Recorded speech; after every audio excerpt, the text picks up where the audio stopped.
Frères et sœurs, pour notre prédication de ce matin est sur le thème suivant. Seigneur, je n'ai personne. Le premier texte est tiré de l'Ancien Testament, du livre de Proverbes, en son chapitre 14, verset 20 au verset 21, puis le verset 32. Dans ces textes, il est question de l'indifférence sociale, l'abandon des pauvres et un rappel selon lequel faire grâce aux pauvres, c'est honorer Dieu. Le second texte est tiré du Nouveau Testament, de la première épître de Jean en son chapitre 3, les versets 16 au verset 19. Ce texte présente une invitation à manifester l'amour de Jésus de façon pratique en donnant notre vie et nos biens pour nos frères. Le troisième texte est celui de l'évangile de Jésus-Christ selon Jean, chapitre 5, du verset 1 au verset 16. Dans ce passage, le Seigneur Jésus-Christ vient en aide en guérissant l'homme malade de la piscine de Bethesda. Notre verset de méditation est Jean chapitre 5, le verset 7. Permettez-moi de définir une expression de notre thème. Il s'agit de l'expression « je n'ai personne ». Être seul, abandonné, livré à soi-même. Le thème reformulé est « Seigneur, je suis abandonné, livré à moi-même, je n'ai personne ». Nous allons décliner notre prédication de ce matin en 4 étapes essentielles. D'abord, nous verrons comme contexte un officier royal qui sollicite l'aide du Seigneur Jésus pour la guérison de son fils. Ensuite, Seigneur, je n'ai personne. Par ailleurs,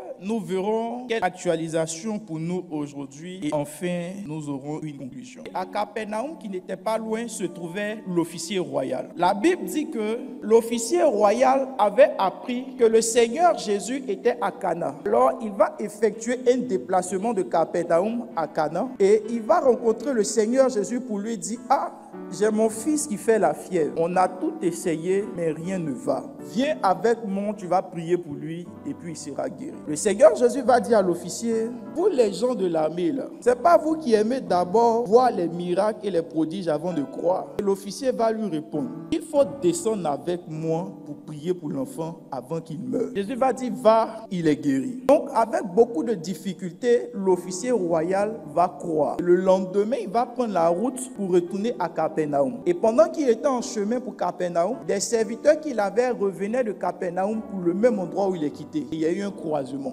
Et ses serviteurs vont lui dire, ah, ton fils est guéri, hein? Il vit. Et lui maintenant va demander à ses serviteurs, mon fils qui est guéri là, c'est à quelle heure il a été guéri? Et ils vont lui dire que c'était hier, à la 7e heure. Et il va se rappeler que c'était au même moment qu'il était en train de solliciter l'aide de Jésus. Et Jésus lui avait dit, va, il est guéri. La Bible dit, au même instant, lui et toute sa maisonnée ont cru au Seigneur Jésus-Christ de Nazareth. Est-ce que le Seigneur Jésus a eu à guérir d'autres personnes? Effectivement, quand le Seigneur Jésus va quitter Cana, il va se rendre à Jérusalem parce que c'était une période de la fête. Et quand il arrive à Jérusalem, il va emprunter le chemin qui est près de la porte des brebis de Jérusalem. Et la Bible précise qu'à cet endroit, il y avait une piscine qui en hébreu est appelée Bethesda. La forme de cette piscine présente 5 portiques. Et en bas de ces 5 portiques, il y avait des aveugles, il y avait des paralytiques, il y avait des boiteux qui attendaient l'agitation de l'eau parce qu'il était dit qu'à un certain moment, il y avait un ange qui descendait dans la piscine qui remuait les eaux. Et le malade qui se jetait après l'agitation de l'eau était guéri quelle que soit sa maladie. Il y avait un homme qui était malade depuis 38 ans qui était couché. Et c'est au même endroit que le Seigneur Jésus-Christ était en train de passer. Et pendant qu'il passait, il va poser ses regards sur ce malade et il va s'approcher de lui, il va lui poser la question. Veux-tu être guéri? Le malade va raconter toute sa vie. Oh Seigneur Jésus, quand l'eau est agitée, il n'y a personne pour me soulever pour me mettre dedans. Moi-même quand j'essaie de faire des efforts pour arriver là-bas, d'ici à arriver là-bas, quelqu'un s'est déjà jeté dedans. Le Seigneur Jésus dit, lève-toi, prends ton lit